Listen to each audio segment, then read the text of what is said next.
It's time for Grafted-In here on Warfare FM. I am one of your hosts. My name's Jay. We also have Jody Mumpert here today. Mummert. Jody Mummert. I got it right that time. If I turn on your mic, right? Yeah. I'm finally getting it. Finally getting it. And so we're going to discuss a little bit about Israel today and look forward to the conversation. And this is, like I said, this is Grafted In. All right, guys. Sir, how you doing today? Doing good, Jay. How are you? Oh, this is going to be a lot of fun, I can see. Trying to figure it all out and get the technical. So it's all good. What it is I'm trying to record with video for the first time. And so it's just a test thing. And we're also doing the live show.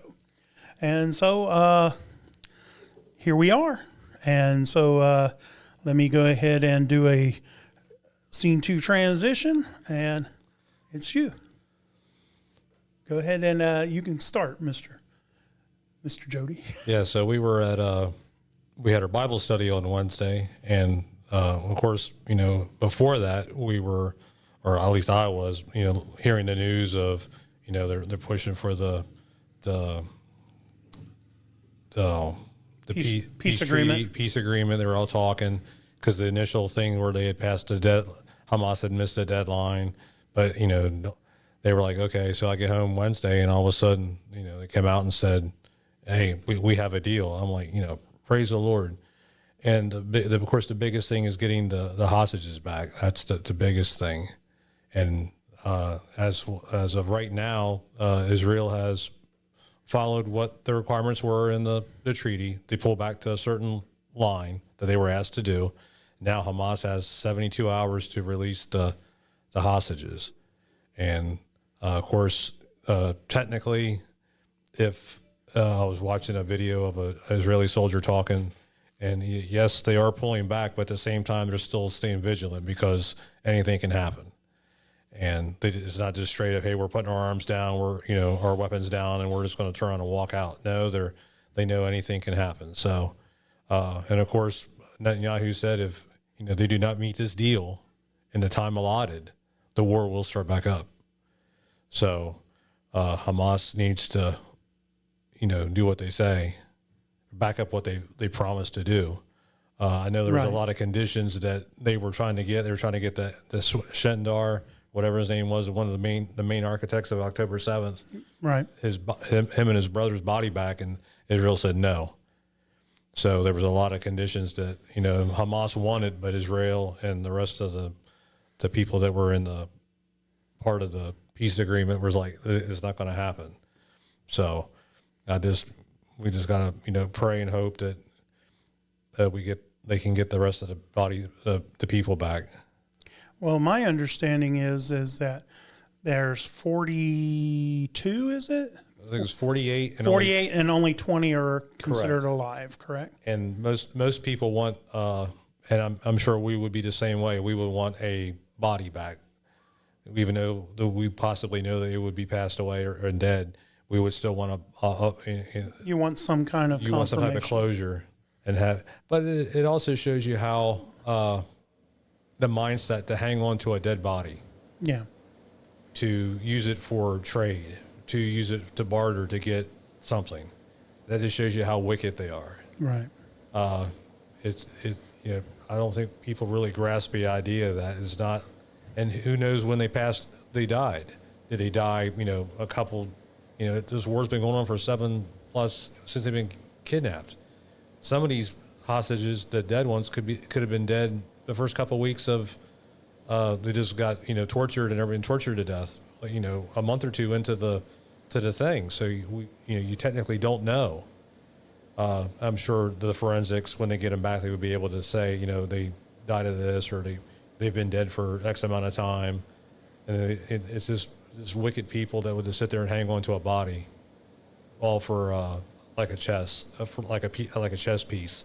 Right. So, and of course we know there have been peace treaties and stuff signed before in the Middle East with these things. And so yes, we're getting peace right now. Everyone's pulling back, but how long is it going to last? I mean, how long will it last? Yeah. Until, because we got to remember, they want the Jews dead. Correct. They care nothing about land, because we talked about this the other week. There's been times and times again, multiple times, where they've bent over backwards to give them land, and they said no. And it just shows you their mindset is land has nothing to do with it. It's the Jews got to go. Right. So. Yeah, there's been a lot going on today. I've heard quite a bit between, well, see, we do another podcast called The Unapologetic, and so I've been kind of keeping track of some of the news that's coming out. And I guess that a lot of foreign aid is going to be going in pretty quickly. I guess the UN said, 1.2 million metric tons of food they're going to bring in. So they said because they're opening up five entrances to come in. That's great, but their aid always was already going in. But Hamas was kidnapping it and taking it. Well, and the people weren't getting what they were supposed to do. So correct. That's not. I mean, we got to remember there's a lot of false narrative. Correct.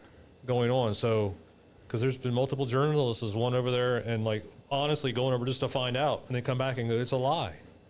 The trucks in the food, they pick what they want and they throw it off to the side. So it's not like no one's getting any food. Restaurants are open in Gaza. I mean, come on now. How can it be genocide? So right. We got to be careful with, I get it. There's a lot of people displaced.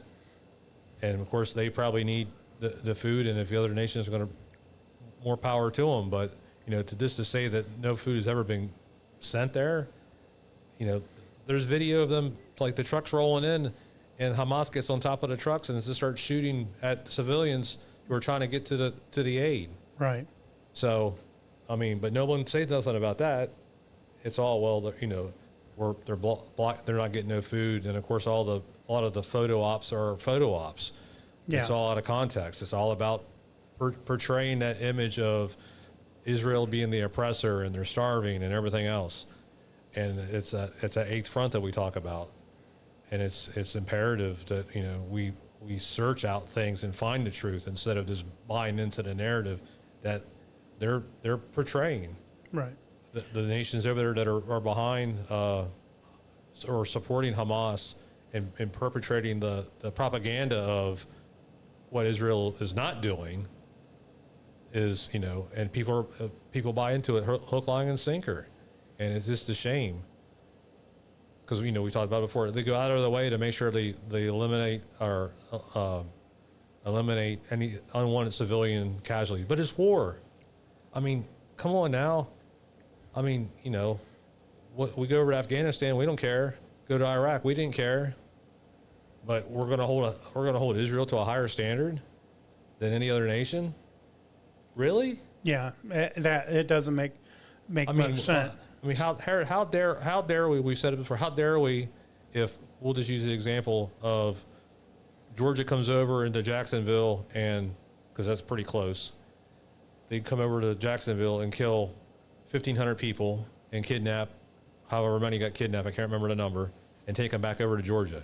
Do you think DeSantis is going to sit idly by and say, "Well, we ain't going to do nothing"? No, he's going to round up, the Florida military, and he's going to go into Georgia, and he's going to fight, and he's going to try to get our hostages back. Right.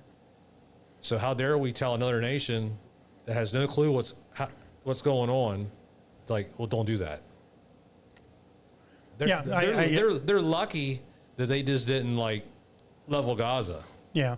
I mean, what restraint it took after. Yeah, I have to agree with that 100%. Yeah, we would probably turn the place into glass. Yeah. I'll be honest. Yeah, because what restraint they had not to just go in there and just level it. Yeah, destroy. Encircle it, because it's encircled anyways. And everyone forgets Egypt's on the other end of Gaza also. Everyone forgets that. Israel's all around three sides, but one, and the other side is Egypt, but no one brings that up.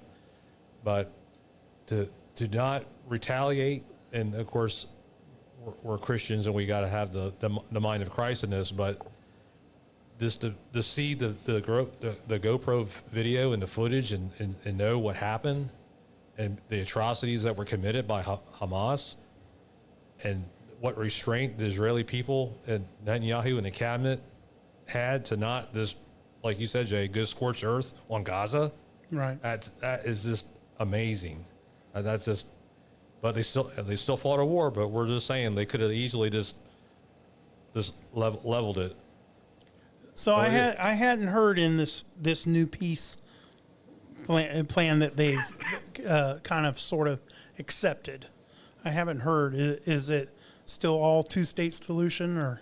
No, right now it's what I've read and what I've heard is Israel's going to have like 53% of Gaza, and then after that, they're going to be an outside party is going to run, but everything's based on it's in stages. If someone doesn't do a stage, nothing's going to happen. So right now, Hamas, the onus is on Hamas right now. Right. Turn over the hostages, dead ones and the live ones. All of them need to be turned over, and then it goes to the next stage. Because Israel did their part. They pulled back to the certain line that was requested. So everything's going to be in a stage. But if one thing doesn't happen, it's all going to fall apart. Right. One of the things I saw on the news today is that now the big long lines of people trying to come back in already. And don't get me wrong. I don't understand it completely. I do, but I don't. Because there's no infrastructure. There's not a lot of infrastructure left. There's a lot, correct, at least on what I'm seeing. Yes, correct. And these people are going in there, but you're hearing they're saying, we want to go back and see if our homes are there and things like that. And I get it. Because, after a hurricane down here, what do we want to do? We want to get back to our homes and check and see what's going on, what's damaged, what we can do and can't do. But I say this kind of carefully. Even here, when things are really badly damaged and in bad shape, they hold them off for a certain period and only let so many people in and escort them in and out to make sure until they can get things safe again. And like I said, but all I'm seeing is people just running in, trying to run back in. And I'm thinking to myself, yeah, this might turn bad. Because you still have Hamas controlling them to a certain extent until because they're supposed to lay down their arms. They're supposed to turn, and of course, is that going to happen? Yeah, that's a great question. Everything is predicated on one stage after another. So it all sounds great in theory, and we're seeing things are in motion. This is awesome, but one time Hamas, because Hamas is going to rail against it. They're going to. Mm-hmm. Because they want to control. Because what Gaza looks like now is because of Hamas, because of what they did on October 7th. Because they were even before that they were getting Israel is pouring money into them. All these other nations pouring money into them to help their infrastructure, to have hospitals and all these great things. What did they do? They turned in irrigation for water and all this. They took all the pipes. What did they do? They make rockets out of it. Right. They did everything. The tunnel system is.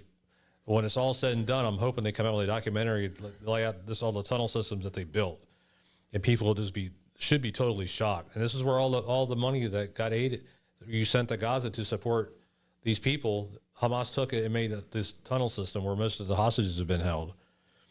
So everything that went there for good got turned bad by Hamas. Right.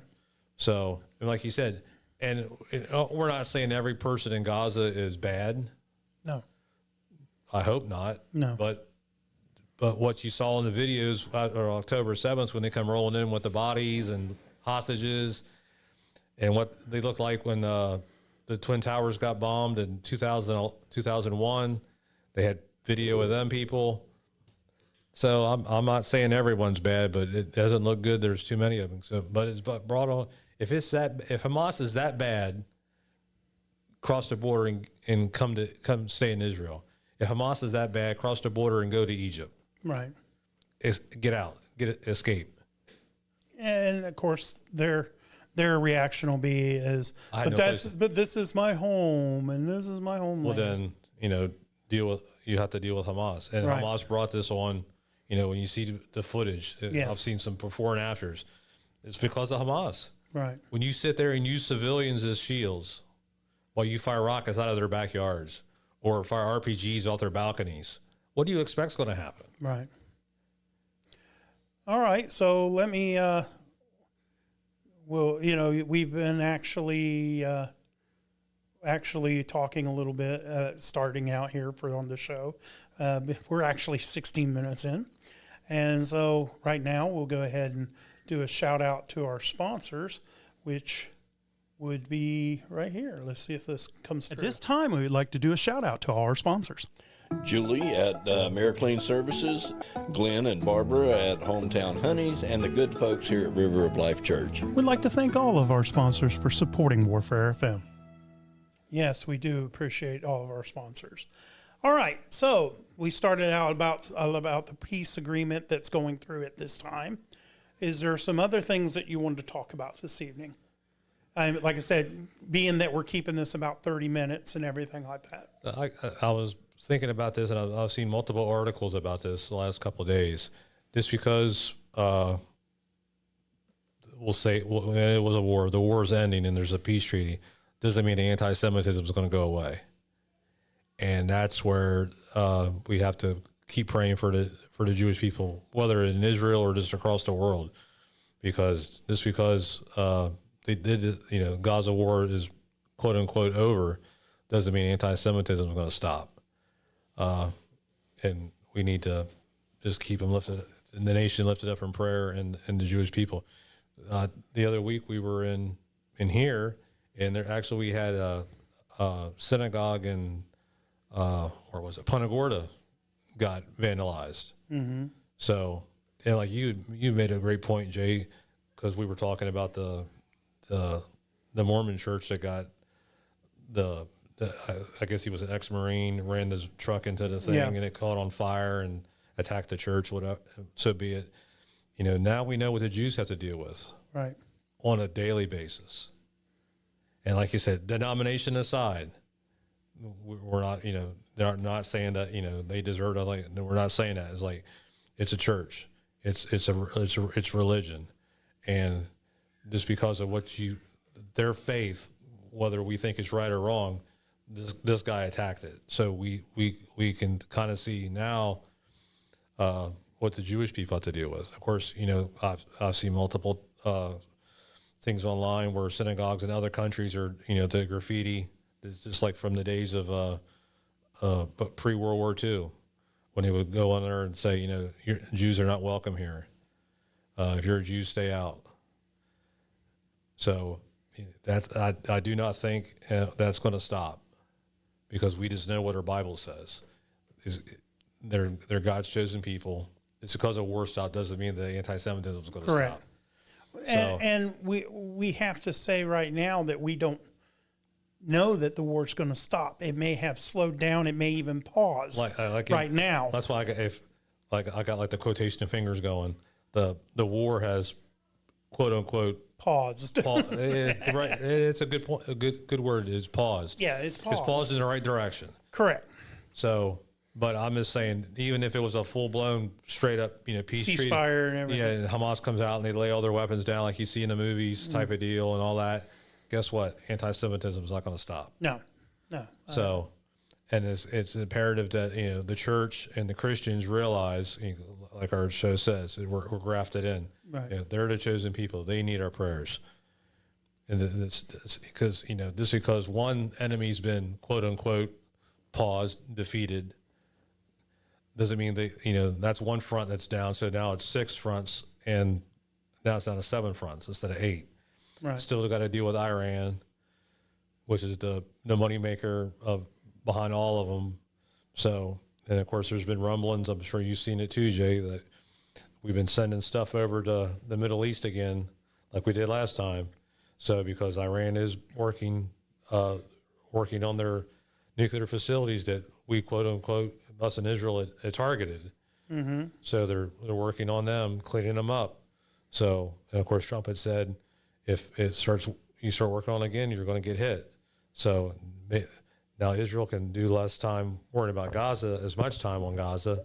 Now they can worry about the Houthis because they're a real threat. They're a threat to shipping. Right.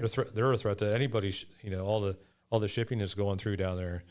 So right now they're trying to, the majority of the drones and the missiles that get fired from them towards Israel do get intercepted, or they don't even make it. There's one that landed like excuse me, a resort town. I don't think nobody passed away from that, but it's rare that one from them gets through. But still, they're still firing. So, what's Israel do? Fly almost 3,000 miles. We're not taking it. Right. And you applaud it. They're not going to sit back and take it. And even before I was a Christian, before I was saved, and I would watch things happen, I'm like, man, you got to just applaud. I was like, you just got to applaud them. They don't take nothing from nobody. Yeah. Of course, I didn't know nothing about the Bible. They were God's chosen people. Right. But you just realize they didn't take nothing from nobody. So you're going to come against us, we're coming against you. Now that of course, the scales are off my eyes. I'm born again. I know what the word says. Now I understand why they do what they do, and they have every right to defend themselves, especially after you lose 6 million people in a Holocaust. And what's one of their, I won't say catchphrases, but one of their lines: "Never again." Never again. Yeah. Never again. Well, when the Twin Towers were attacked, what was we said? Never forget. Never forget. Well, apparently New York has forgot. Yeah, that's for another show. Yeah, that's for another show. But it all ties in because it's all. There's a lot going on. It's all the Islamic stuff that Israel faces on a daily basis, and that's coming to multiple countries, and it's coming to us, and we're just letting them in and putting them in office and just having a blast with it, and there ain't that. It's that coexistence. If people would do the research on the Quran and realize there is no coexistence. It's them, not us. Right. And they want us dead. Either you bow to Muhammad or you die. And death to the infidels. Right? Yeah, death to the infidels. Right. That's what we are. We're Gentiles to the Jews, but we're infidels to the Muslims. Yes, we are. So yeah, we just can't catch a break, can we, Joe? But it's just it's great that there's a pause in the war and things are in the right direction, like we're saying, Jay. We're the things are falling into place. Israel's doing what they're asked to do for the treaty. Now it's up to Hamas to do what. But I just saw where Netanyahu said, if they do not do what they're told to do, the war will start. That's why they're not pulling everything back, but they're still on guard, because you're going to have that. It was no different than in World War II when the Germans, quote unquote, surrendered. There was still those little lone wolf bandits that weren't going to give up. And some of the Americans lost their lives after the treaty was signed, and there's supposed to be no more war, but yet there's this little band of guerrillas, of German guerrillas, that were still, we're not going to die. We're not going to go out like this. Right. We're going to fight to the death. We're going to take as many of you out as we can. So, and as fanatical as the death cult is of Hamas, who's to say they won't do the same thing? Correct. It won't be those little patches here or there that they'll try to take out a tank or an infantry column or attack a base. I see where they're trying to attack a base. They're popping up out of tunnels and attacking a base. You guys have lost your mind. Right. And they don't make it back to the tunnel because they're taken care of. So, but yeah, again, the biggest thing that I've seen the last couple of days is, and I've seen it on Israeli sites too, is yes, the war will get our people home, but it's not going to stop the Jews across the world, not even just in America. And we're seeing it's just. But I know what the Bible says, and it doesn't. Derek Prince said a great thing. I was watching a sermon of his. He's a British minister back in the 60s, 70s, I believe, a little bit way before my time, but I've been looking at some of his stuff, and he lived in Israel for a certain amount of time, and he made a statement, and I sent it to our pastor, and I never got a chance to ask him about it, what he thought of the statement, but when you think about it, it makes a lot of sense in a way. He said God allows the anti-Semitism to come on his Jewish people because if they're here in where we're at, or they're here in New York, or they're here in Australia, that's not their home. Right. Israel's their home. It's like telling them, like, you don't belong in Florida. You belong in Israel. Yeah. And it's almost like a nudge, a really terrible nudge, if you will. Right. But like, get your attention. Like, you don't belong here. You belong in it. You need to get back to Israel. That's your home. And I heard that and I started thinking. I was like, man, that as crazy as that sounds, it does make a lot of sense, because you find out a lot of people do be like, you know what? There's nothing for me here.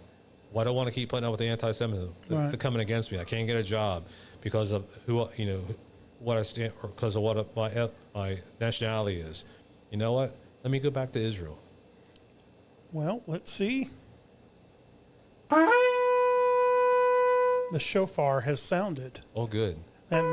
That means that we are down to the last few minutes of this podcast.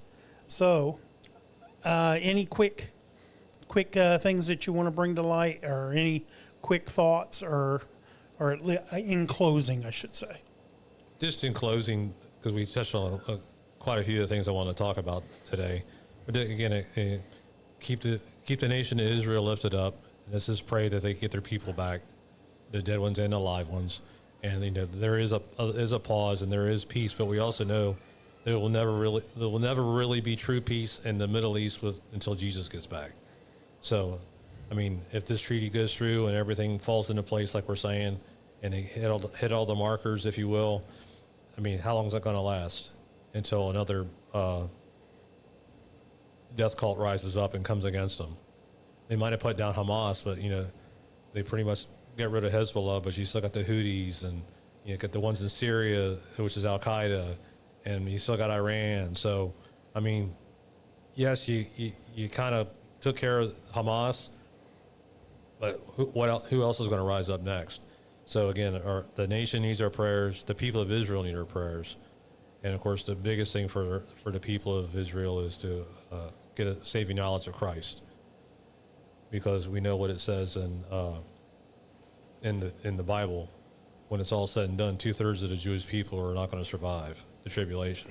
Right. So it's imperative that we pray that as many people Jewish people come to Christ as possible before that time. So. All righty. Well, Jody, I appreciate you coming in again and doing. This is episode 2 of Grafted-In here on Warfare FM. Every week we have a podcast on Friday night, 7:30, either Grafted-In or Unapologetic. We appreciate you guys tuning in, and thank you once again for tuning in.